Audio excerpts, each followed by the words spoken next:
Bien, hermanos, buenos días.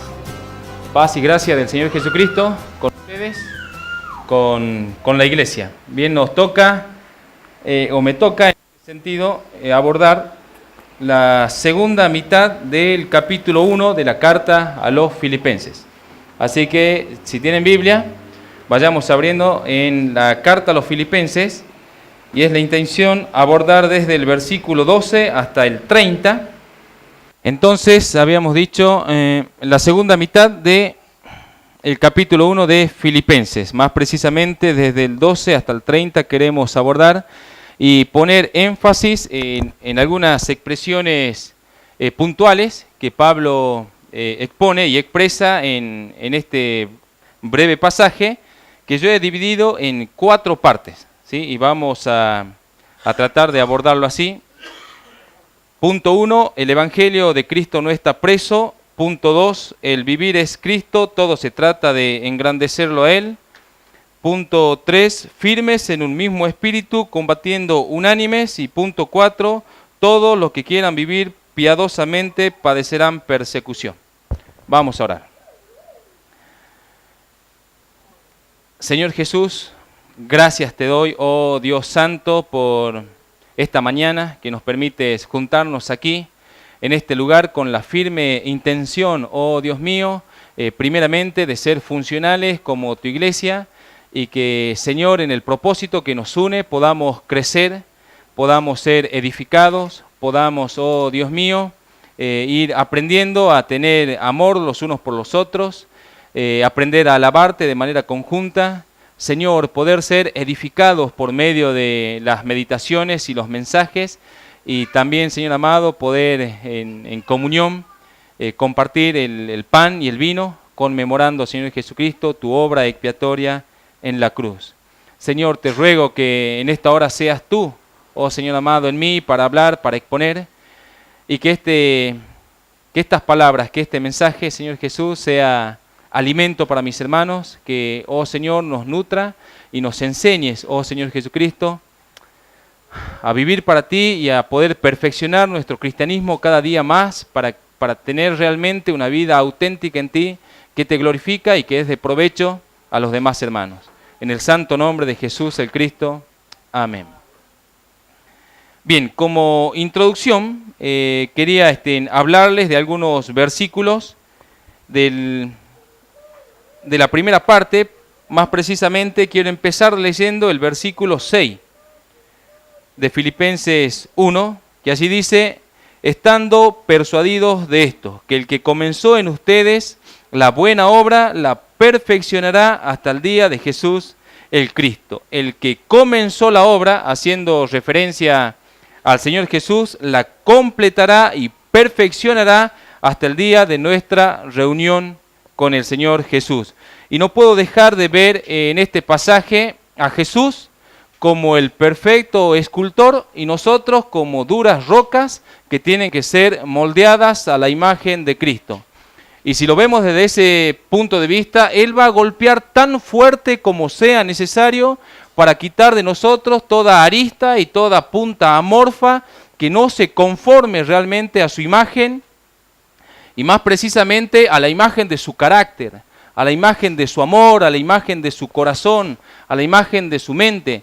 Y aquellas cosas Él las va a tratar una y otra vez, y las veces que sea necesario va a golpear, porque Él, como perfecto escultor, tiene el trabajo de completar su obra en nosotros. Y para mí eso realmente es un consuelo, de que sé que no vamos a hacer obras abandonadas u obras sin terminar, sino que vamos a ser terminados. Él va a concluir la obra que ha empezado en cada uno de nosotros, en ustedes.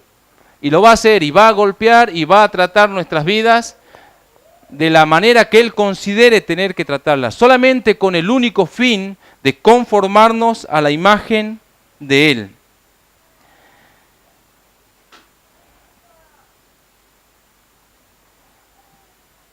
El verso, Pablo también, seguido de esto, expresa desde el verso 9 y dice: y esto pido en oración, que el amor de ustedes abunde aún más y más en ciencia y en todo conocimiento, para que aprueben lo mejor, a fin de que sean sinceros e irreprensibles para el día de Cristo, llenos de fruto de justicia que son por medio de Jesús, el Cristo, para gloria y alabanza de Dios. Bien, dice que nuestro amor hacia el Señor, que nuestro amor abunde en ciencia y en todo conocimiento.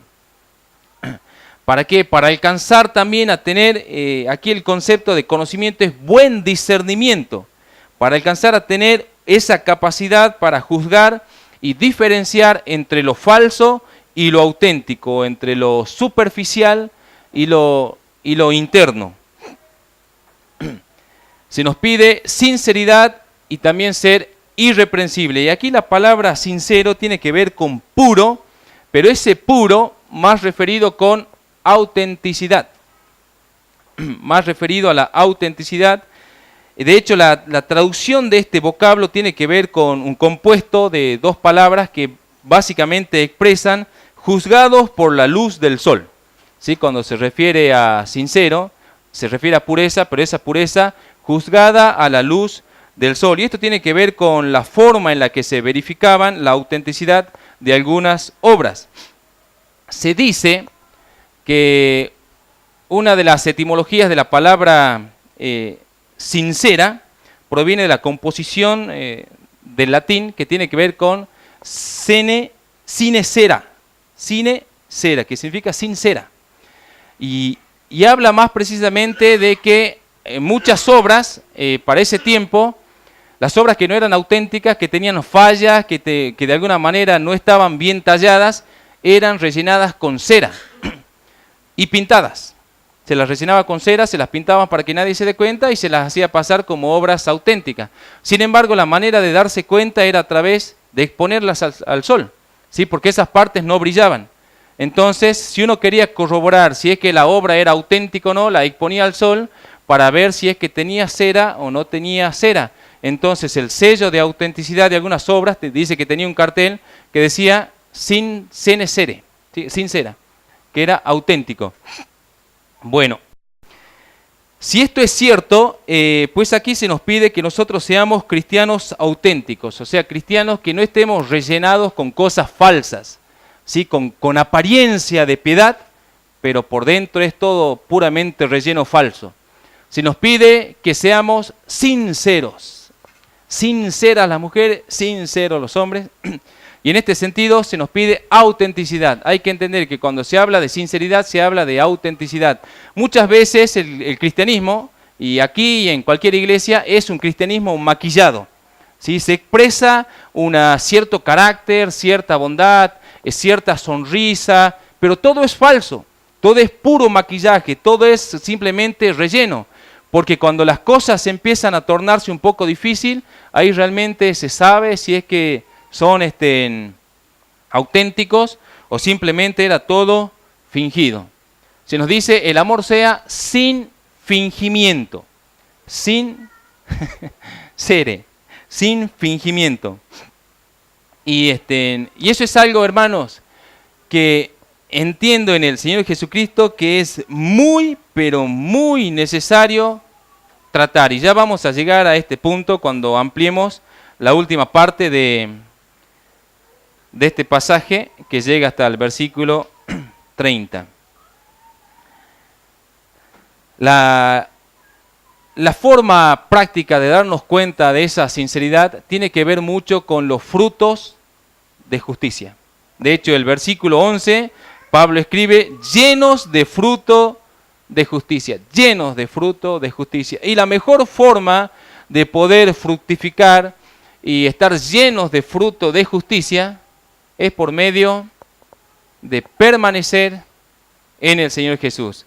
Jesús mismo dice, el que permanece en mí y yo en él, este lleva mucho fruto. Entonces, nuestra autenticidad no se mide por la calidad de conocimiento bíblico que uno tenga, sino por la capacidad de aplicación sobre esos conocimientos bíblicos que haya adquirido. Bien, esa es realmente la sinceridad y el fruto que realmente Dios aprueba. Poner en práctica los conocimientos adquiridos para poder marcar el paso y el ritmo a los cristianos que de alguna manera van por detrás. Entonces, ¿existen falsos cristianos en las iglesias o cristianos no muy auténticos? La respuesta es sí. De hecho, una de las virtudes que tenía la iglesia en Éfeso, que se ve en el libro de Apocalipsis, es que ellos probaban a lo que se dice ser apóstoles y los hallaban mentirosos. Miren, si tuviéramos que ejercer de alguna manera ese criterio y ese sentido de prueba. Y de alguna manera se nos dice también que vamos a ir hacia el día del Señor Jesucristo, y ese día va a revelar todas las cosas. ¿Y saben qué es lo más humillante? Que las cosas se descubran en público. ¿Sí? No hay cosa más humillante que tu vergüenza, que tu falsedad sea descubierta, pero en público. Que cuando seas puesto a prueba a la luz, se descubra que era un cristianismo lleno de maquillaje, lleno de falsedad. Pues bien, para que eso no ocurra, es preciso que a la luz de las Escrituras nos estemos analizando constantemente y que podamos entender y que podamos considerar dónde realmente está apoyado mi cristianismo. ¿Está construido de manera auténtica o está simplemente con relleno? Pues bien, si tiene relleno, yo le sugiero que se lo quite, que se lo saque y que busquemos poner por obra ese cristianismo sincero y auténtico, porque de otra manera no habrá eficacia en ningún ministerio de la iglesia. No va a haber eficacia, va a ser falso, va a ser simplemente llamativo. Por un tiempo va a estar, de alguna manera va a generar cierta atracción, pero hasta que todo eso se pone al sol y uno empieza a ver las fallas y dice, pues bien, ya no me agrada, ya me doy cuenta que no es tan auténtico. Pablo dice, seamos auténticos e irreprochables. Que esa sea realmente la condición que como iglesia podamos experimentar y vivir en el Señor Jesucristo. Todas las cosas salen a la luz, ¿sí? Todas van a salir a la luz, de una u otra manera. El Señor Jesús va a hacer salir a luz cada una de las cosas. Pues bien, ahora a partir del versículo 12,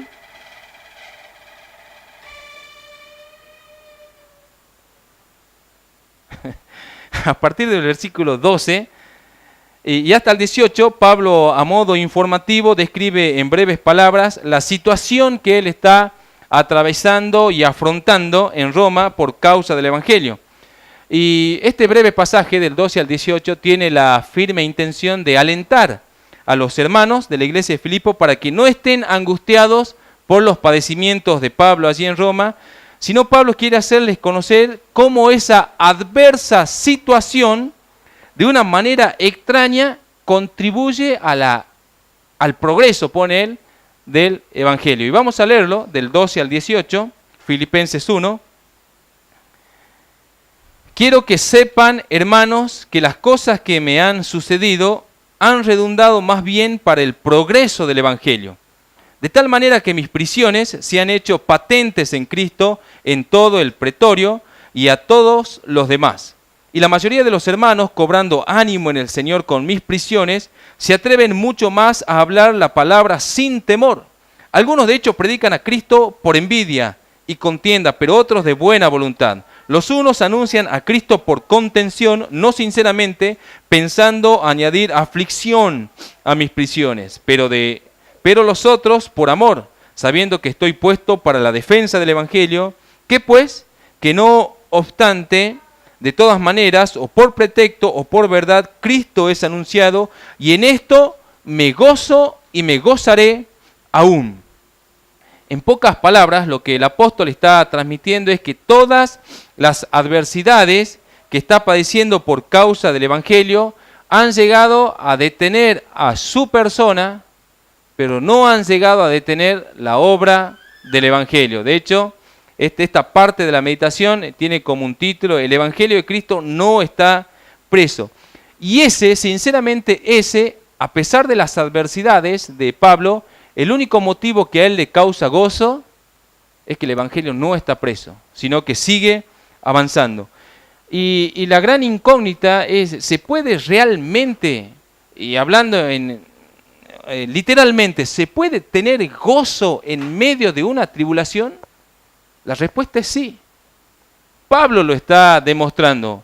Uno puede atravesar una adversidad con gozo, con alegría, depende cómo o dónde esté puesta la mirada. Para los cristianos de hoy, esto es incomprendido. ¿Por qué? Porque no están dispuestos a sufrir ni un rasguño por causa de su débil cristianismo. Y eso no debe ser así. Un débil rasguño, una blanqueada de ojos a veces ya es suficiente para que el hermano no quiera venir a la iglesia. ¿Qué pasó? No me saludó, me miró mal. Están con cosas tan mínimas. A veces, no sé, tropiezan como si hubieran caído en un abismo. ¿Qué tuviera que decir Pablo realmente frente a esa circunstancia? Probablemente está con cadenas, confinado a una prisión, a una casa. No puede hacer, sin embargo, el gozo que él tiene es que la obra que el Señor Jesús le ha encomendado sigue vigente y sigue en pie.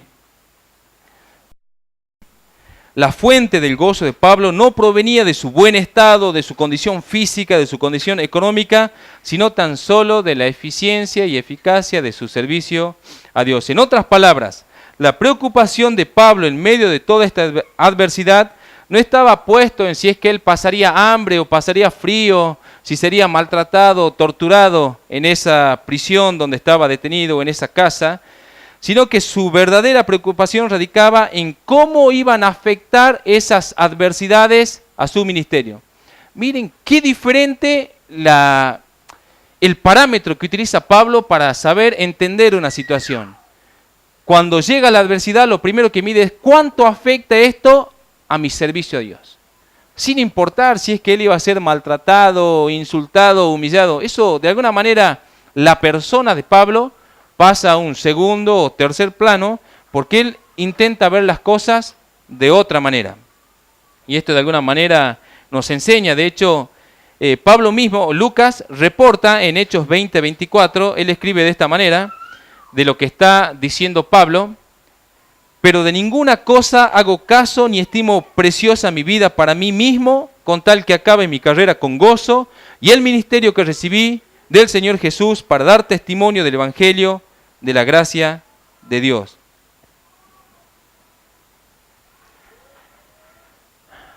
¿Cuál sería el parámetro? ¿Qué nos enseña el pasaje? Pues bien, tenemos que aprender a medir las situaciones, tenemos que aprender a medir las tribulaciones. Si de en medio de una tribulación usted se pone en primer lugar, usted siempre va a ser una persona amargada, triste, decepcionada, débil. ¿Por qué? Porque de alguna manera va a enfocarse en usted mismo, va a enfocarse en su persona.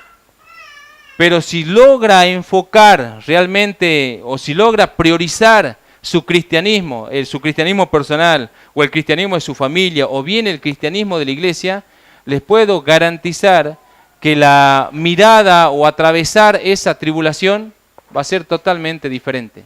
Pero si piensan en ustedes, van a vivir amargados, van a vivir tristes, van a vivir decepcionados, desilusionados, pues Pablo de alguna manera nos está enseñando a priorizar la mirada frente a una adversidad, frente a esas complicadas situaciones que el Señor, por su sola potestad y soberanía, decide hacernos pasar. Pues bien, aquí yo veo que Pablo de alguna manera, y con una virtud dada por el Espíritu, logra convertir este informe que hace de su estado y de las situaciones difíciles que está atravesando en Roma, de las adversidades que tiene que atravesar, de sus propios enemigos. Cuando alguien tuviera que ver la situación de Pablo y quisiera a lo mejor verla de manera desalentadora, Pablo logra convertir este informe en algo alentador. De alguna manera le dice: quiero que sepan que todas estas cosas que ustedes piensan que son realmente malas, y lo son, han redundado más bien para el progreso del Evangelio, y en esto me gozo, dice Pablo, y me gozaré aún más. ¡Wow! ¿En serio? O sea, estás con cadena, estás preso, confinado, probablemente atado a un guardia a las 24 horas del día, sin intimidad. Y Pablo dice, yo estoy gozoso por esta situación. ¿Por qué? Porque todas estas situaciones no han logrado detener el Evangelio. Él escribe mucho más adelante a Timoteo,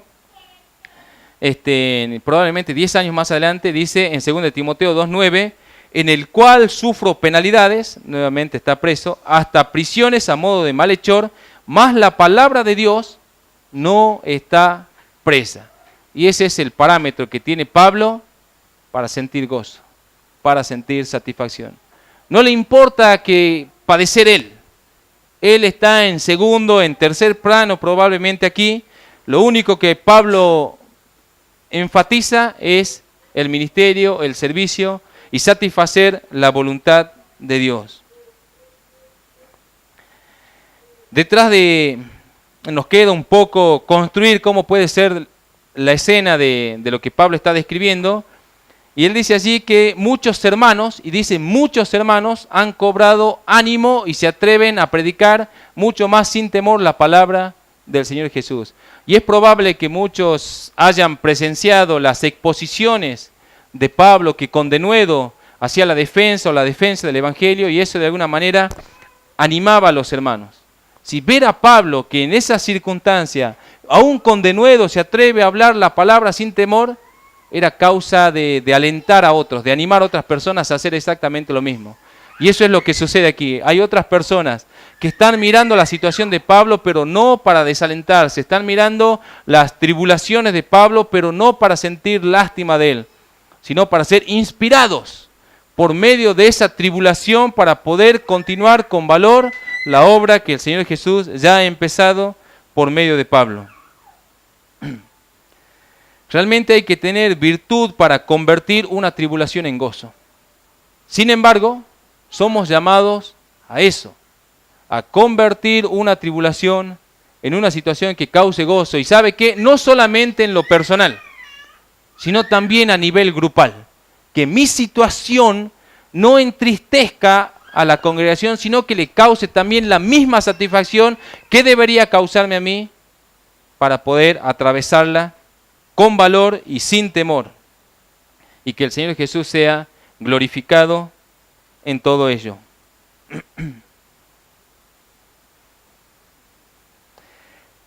La segunda parte de esto es: el vivir es Cristo, todo se trata de engrandecerlo a Él. Y vamos a leer desde el 19 al 26.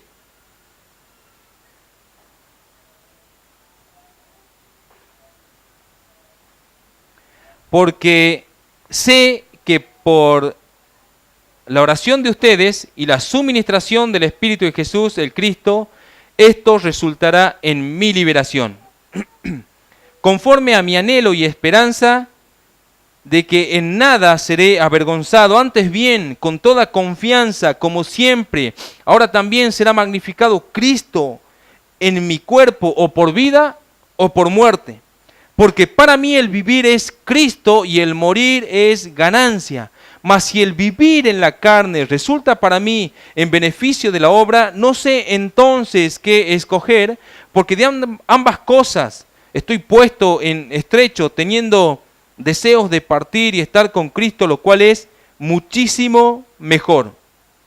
Pero quedar en la carne es más necesario por causa de ustedes.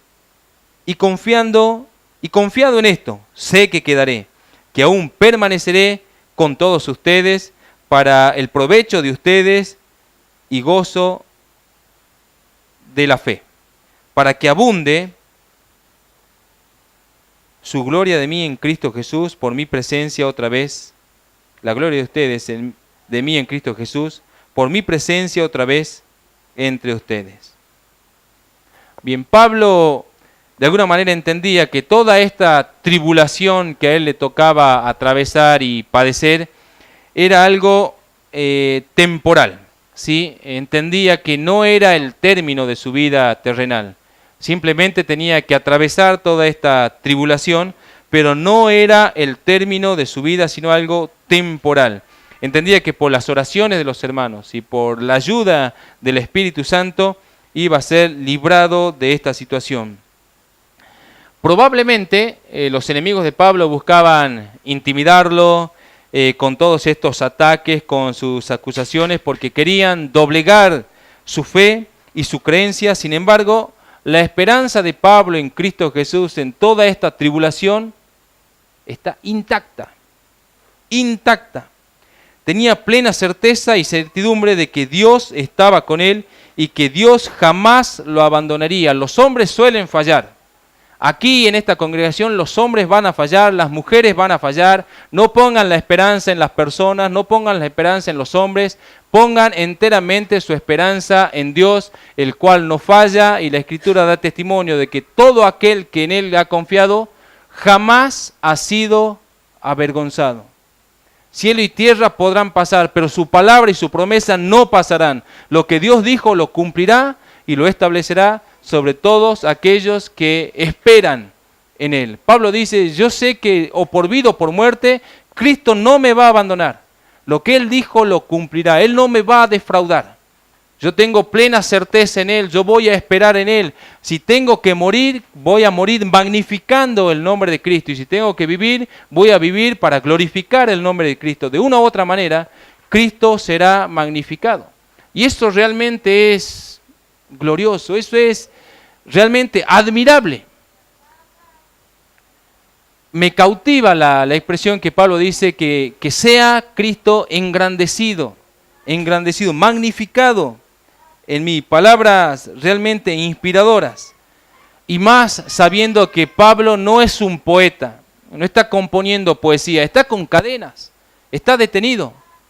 Y desde esa condición se atreve solamente por el Espíritu a decir que Cristo sea magnificado en mi cuerpo o por vida o por muerte. Y eso también nos pone a nosotros en una gran responsabilidad. Porque no se trata solo de que Pablo tiene que magnificar a Cristo en su cuerpo, sino cada uno de nosotros tenemos que alcanzar esa misma virtud de poder hacer que Cristo se vea grande en nosotros, en nuestro cristianismo. De alguna manera somos una especie de lupa por medio de la cual el nombre de Cristo es engrandecido. Las virtudes de Cristo son magnificadas. Eso es nuestro trabajo. Nuestro cristianismo tiene que tener ese efecto. Que de alguna manera las personas que se atrevan a mirar nuestra vida puedan ver simplemente el nombre de Cristo más grande de lo que pueden concebir su mirada, para poder quedar sorprendido y decir, wow, esta persona realmente tiene convicción en algo que ha creído y que de alguna manera me impulsa a seguir.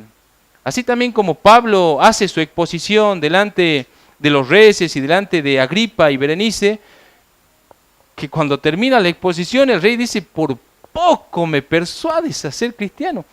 Con cadenas, un hombre con cadenas hablándole a un rey con toda su pompa, de alguna manera está convenciéndolo de que la posición que tiene él es mejor que la que tiene el rey.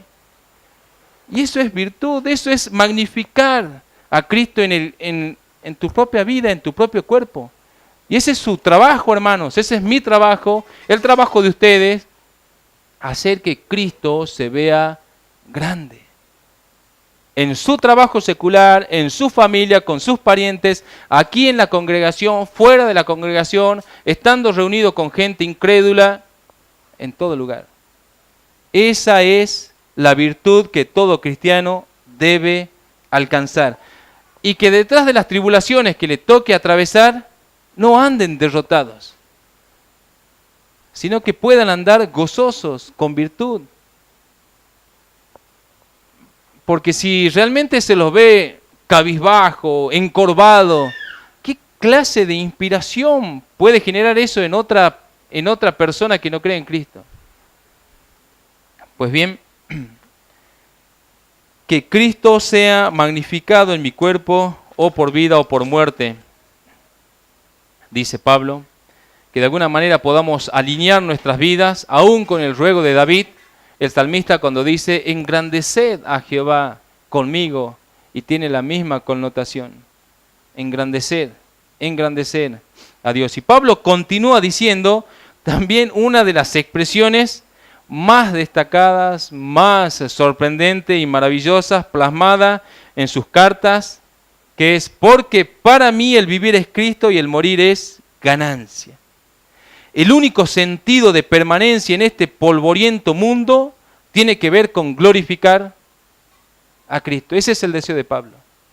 Dice: no encuentro otra razón para permanecer en este mundo, excepto que mi vida sea enteramente para Cristo y para suplir las necesidades de la iglesia.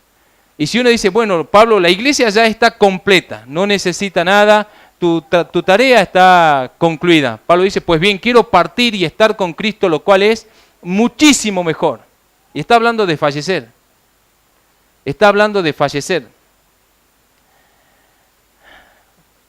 Ruego que el Señor nos acerque y nos dé esa virtud.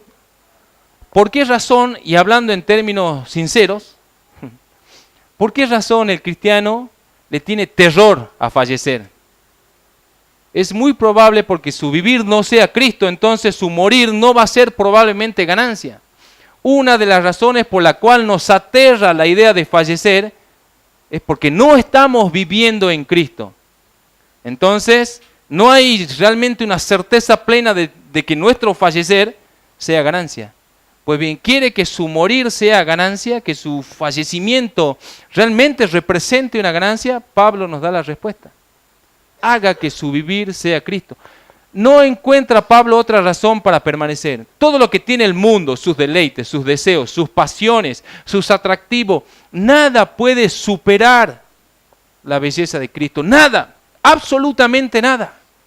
Pablo no tiene ojos para otra cosa sino para Cristo. Pues bien, Pablo es simplemente un cristiano, así como tú, así como yo.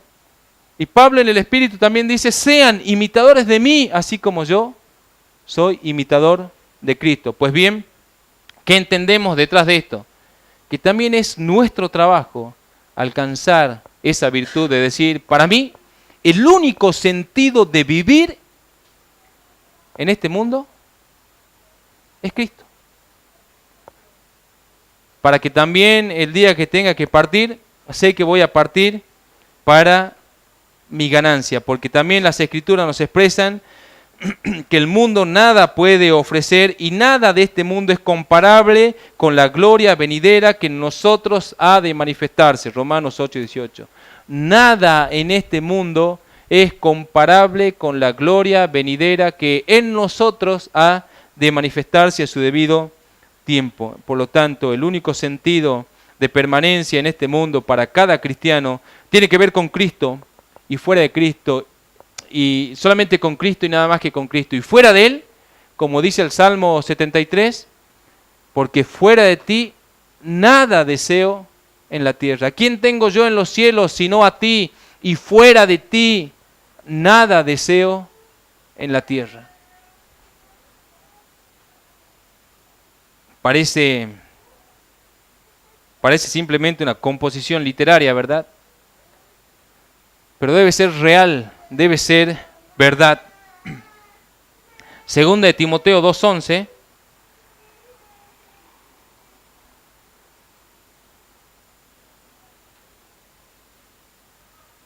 Palabra fiel es esta: si somos muertos con Él, también viviremos con Él. Si sufrimos, también reinaremos con Él. Si le negamos, Él también nos negará. La única razón para que nuestro morir sea ganancia es que nuestro vivir haya sido Cristo. De otro modo, el término de nuestra vida terrenal será terrorífico. Yo he escuchado testimonios y he visto también algunos cristianos fallecer en paz. Y he escuchado el testimonio de que otros cristianos han visto el fallecimiento como algo extremadamente terrorífico. Le tenían terror. ¿Sí? Yo obviamente no puedo hablar aún de eso porque estoy acá en pie. ¿Sí? Ruego al Señor que me dé y me otorgue esa virtud el día que tenga que atravesar ese río, ¿sí? Simplemente para también tener esta virtud que Pablo expresa. Mas si el vivir en la carne resulta para mí en beneficio de la obra, no sé entonces qué escoger, porque de ambas cosas estoy puesto en estrecho, teniendo deseo de partir y estar con Cristo, lo cual es muchísimo mejor, pero quedar en la carne es más necesario por causa de ustedes. Entonces, para Pablo, el único sentido de permanecer en este polvoriento mundo tenía que ver solamente con satisfacer los propósitos de la obra de Dios en beneficio de la iglesia. Y fuera de eso, no encontraba razón alguna para permanecer. Pablo dice, sé que tengo que continuar, pero solo por causa de que tengo que concluir los propósitos de Dios con la vida de la iglesia, con edificar la iglesia. Pues bien, otras citas que hablan aquí del sentir de Pablo, yo les voy a leer 2 citas más. Romanos 14:8 dice, pues si vivimos, para el Señor vivimos, y si morimos, para el Señor morimos. Así pues, sea que vivamos o que muramos, del Señor somos. 2 Corintios 5:8 dice, pero confiamos y más quisiéramos estar ausentes del cuerpo, dice Pablo, y presentes al Señor. Por tanto, procuramos también, o ausentes o presentes, serle agradable. ¡Qué virtud! Realmente. Una cosa es leerlo y otra cosa es vivirlo. Expresarlo desde la sinceridad del corazón. Decir, yo realmente quiero estar hoy ausente ya de mi vida porque anhelo estar presente en Cristo. Pero no es algo que se ve en el cristianismo de hoy. Antes, por el contrario, se ve un cristianismo mucho más aferrado y enraizado a este mundo, decir, no quiero ir todavía con Cristo. Quiero seguir disfrutando del pecado y de la maldad y de la vanidad del mundo y todavía no quiero estar con Cristo. Así es, hermanos. Así es. Ese es el cristianismo que de una mala manera hemos heredado en todas estas décadas, que ha sido simplemente un cristianismo maquillado. Pues ahora es nuestro trabajo entenderlo, profesarlo de la manera correcta. Él es el camino, la verdad y la vida. ¿Qué anhelaríamos? Que el día, a veces uno imagina que el día que tengamos que comparecer en el tribunal de Cristo, siempre imaginamos que nuestra vida se va a proyectar, ¿verdad? Pero dice, el día que se proyecte mi vida allá en los cielos, espero que tan solo por la misericordia del Señor se encuentren algunos fragmentos que le glorifiquen.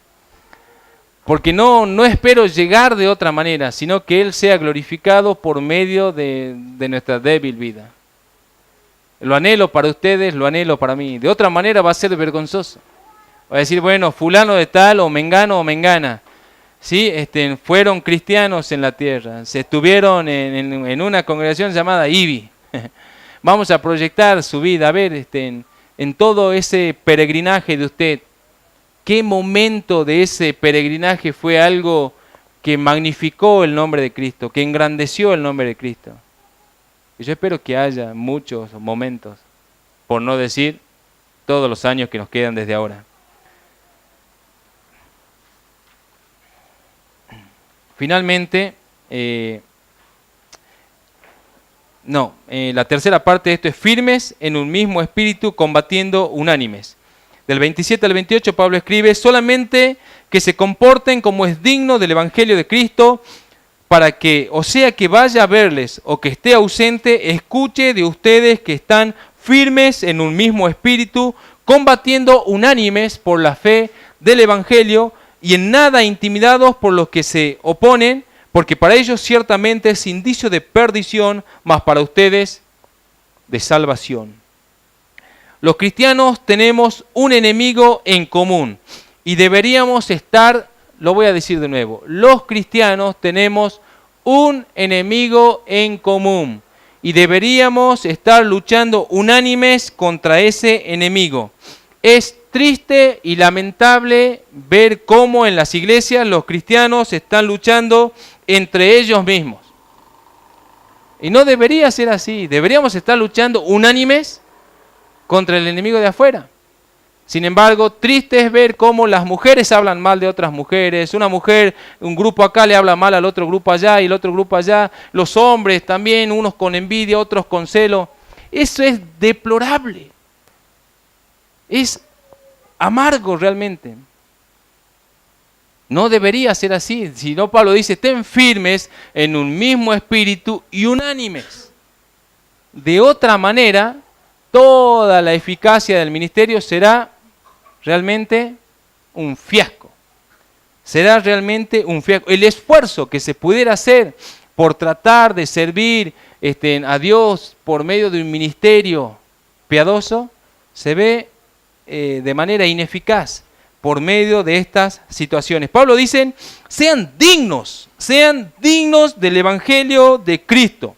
Seamos dignos, teniendo una misma mente, un mismo sentir, una misma causa común y la capacidad de luchar juntos en esa misma causa y en la defensa del Evangelio.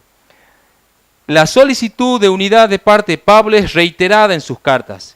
Incluso en esta misma carta se menciona en dos ocasiones, tanto en el 4:1 y 2 como en el 2:2, Pablo sigue hablando de unidad. Menciona el caso de Evodia y Síntique, que eran dos hermanas que estaban divididas, sin el mismo sentir. Y es obvio que la unidad es necesaria para la vida de la iglesia. Jesús mismo en su oración por nosotros, lo expresó en Juan 17:20, Jesús está orando por sus discípulos y hace extensa esa oración por nosotros. Y lo que pide Jesús por nosotros dice, mas no ruego solamente por estos, sino también por lo que han de creer en mí por la palabra de ellos, para que todos sean uno. Para que todos sean uno, como tú, oh Padre, en mí y yo en ti, que también ellos sean uno en nosotros, para que el mundo crea que tú me enviaste. Fíjense que no le dicen para que ellos sean deslumbrantes, mentes brillantes, bíblicas, que sean uno, que haya unidad, para que el mundo crea. Entonces, cuán necesaria y vital es la unidad en la vida de la iglesia. Jesús dice, separados de mí, nada van a poder hacer, pero concentrados en Él, realmente vamos a dar fruto. En Corintios, Pablo escribe, les ruego por lo tanto, hermanos, 1 Corintios 1:10, por el nombre de nuestro Señor Jesús, el Cristo, que hablen todos una misma cosa, que no haya entre ustedes divisiones, sino que estén perfectamente unidos en una misma mente y en un mismo parecer. Efesios 4:1, yo por lo tanto, preso en el Señor, les ruego que anden como es digno de la vocación con que fueron llamados, con toda humildad y mansedumbre, soportándose con paciencia los unos a los otros en amor, solícitos en guardar la unidad del Espíritu en el vínculo de la paz. Tenemos que entender de una vez por todas que hasta que no haya unidad, o hasta que la unidad no sea una realidad en la vida de la iglesia, los servicios serán ineficaces. No se trata de mentes intelectuales, sino principalmente de la puesta en práctica de los conocimientos que en el Señor Jesucristo vamos adquiriendo. No hay satisfacción en ver que alguien ha adquirido cierto conocimiento, pero que jamás lo ha puesto en práctica. Los fariseos eran así. Jesús le dice, escuchen lo que ellos enseñan, pero no hagan como ellos, porque ellos dicen y no hacen. Dicen y no hacen. La unidad sincera entre los hermanos es nuestro único sacrificio de olor grato que realmente puede deleitar al Señor. La unidad sincera de los hermanos en la iglesia es el único sacrificio de olor grato que puede deleitar al Señor. Les voy a leer el Salmo 133:1.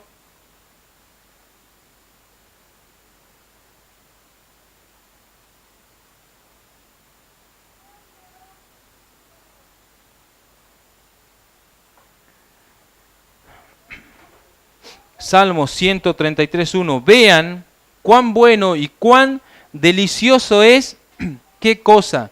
Habitar los hermanos juntos en armonía.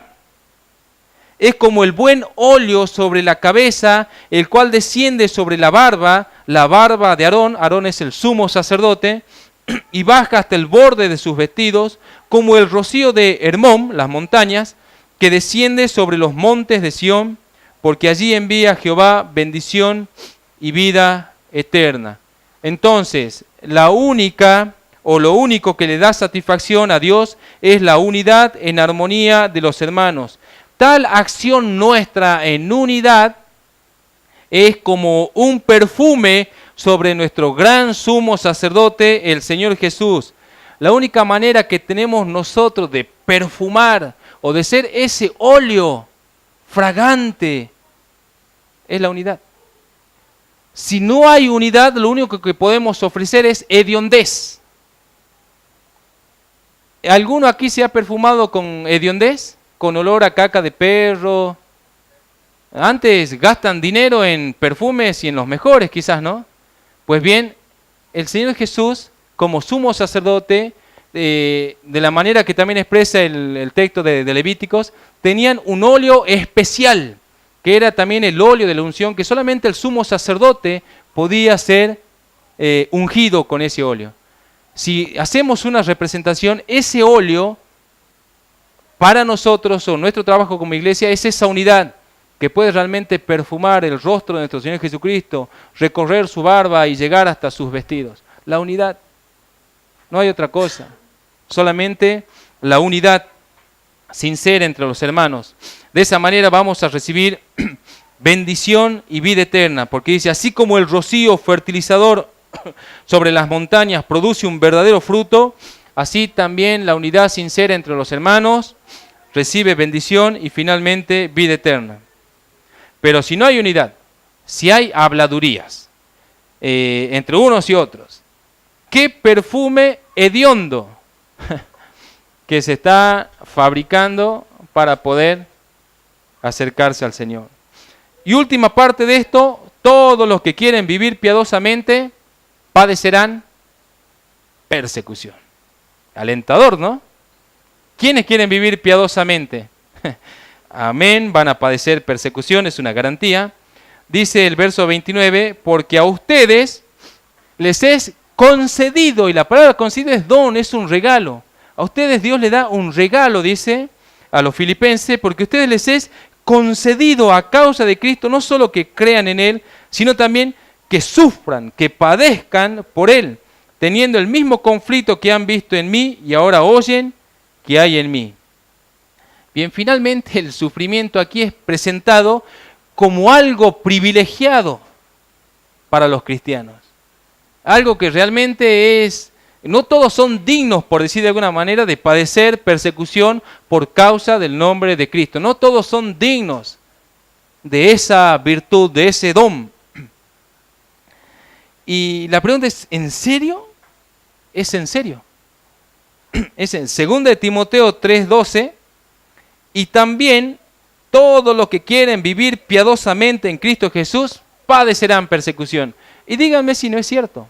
Aún en las escalas más pequeñas, cuando uno realmente quiere leer la Biblia, quiere enfocarse en Cristo y empieza a orar por las mañanas, se empieza a buscar, el otro hermano dice, ahí está, ya se está haciendo el santurrón, ya se cree el Cristo, y ya empiezan a despreciarlo. En vez de que genere alegría, no, genera celo. Envidia es, no, es de fanático. Pues bien, falta todavía, eso es el 1% de lo que hay que padecer. Pues bien, sé que hablar de sufrimiento no es alentador, humanamente hablando. Bien, humanamente hablando, que se nos diga que vamos a padecer y que vamos a sufrir no es alentador. Pero los que tienen los ojos puestos en Cristo Jesús y su voluntad subordinada al Señor, esto es un gran privilegio. Sufrir por causa de un cristianismo auténtico es un privilegio para la vida cristiana. Pablo le escribe en 2 Timoteo 2:12, si sufrimos, también reinaremos con Él. Si le negamos, Él también nos negará. El relato de lo que había padecido Pedro y Juan en Hechos 5:40 dice así.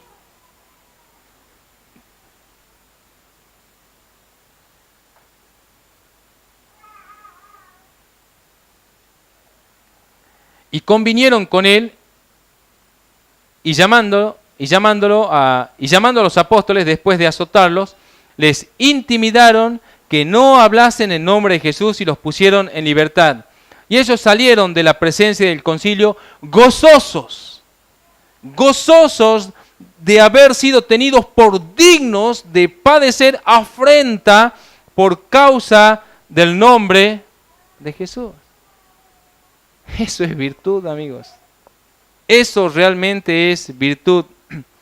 Pablo dice, y no solo esto en Romanos 5:3, sino que también nos gloriamos en las tribulaciones.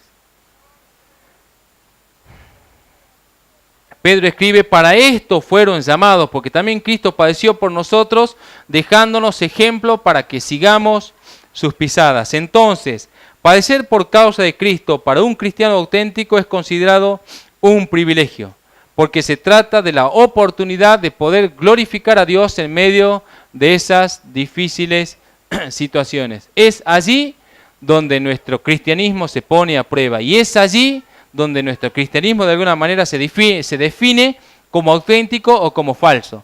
Porque alardear de buenos cristianos puede ser de la boca para afuera, como se dice, un dicho. Pero la autenticidad se ve por medio de poner a prueba. Cuando nos llega la luz, por decir de alguna manera, cuando llega esa prueba, ahí se va a ver si somos con cera o sin cera. Si somos auténticas obras de Cristo terminada y pulida, que actúan en amor, que son sinceras, verdaderas, auténticas, que ama al hermano y que no lo critica y que realmente vela por él, se ve a través del padecimiento. Jesús dice, en el mundo tendrán aflicción. No les dice en el mundo tendrán felicidad y muchas sonrisas. No. En el mundo tendrán aflicción. ¿Pero qué más? Pero confíen, le dice. Yo he vencido al mundo y de alguna manera Él lo va a vencer también en nosotros. Pues bien, luego de mirar este pasaje de Filipenses del 12, 1 del 12 al 30, desde muchos puntos de vista, desde muchos ángulos, solo encuentro en lo personal un mensaje que sobresale sobre todo el relato, y es: vivan para Cristo. Vivamos para Cristo, vivamos para la eternidad, vivamos para ese cuadro glorioso, vivamos solamente enfocados y enfatizados en Cristo los días que nos restan de nuestras vidas, que podamos decir, para mí también el vivir en este mundo solamente tiene que ver con Cristo, y si por causa de Cristo tengo que padecer necesidad económica, desprecios, en fin, gloríese por medio de esas situaciones. Tenemos que entender que ser la iglesia de Cristo en esta edad presente es un privilegio. Que seamos la iglesia de Cristo hoy, en esta edad, en este tiempo, en esta década, en este año, es un privilegio que el Señor Jesús nos ha concedido. Formar parte de su obra, formar parte de su ejército. No nos veamos ajenos al trabajo bíblico de los apóstoles. De alguna manera tenemos que sentirnos identificados en el mismo canal, en la misma senda. Tenemos que sentirnos identificados, poder cantar las alabanzas del Señor Jesús, las alabanzas de Sión, en medio del campamento enemigo, en medio de tanta gente incrédula. Se nos llama a vivir una vida mucho más excelente. Entonces nuestro trabajo es peregrinar hacia esa vida mucho más excelente. Vivamos para las cosas celestiales. Como lo tomaba de un devocional, entreguemos lo mejor de nosotros por lo eterno de Él y lo débil nuestro por lo supremo de Él. La paz del Señor Jesús, hermano.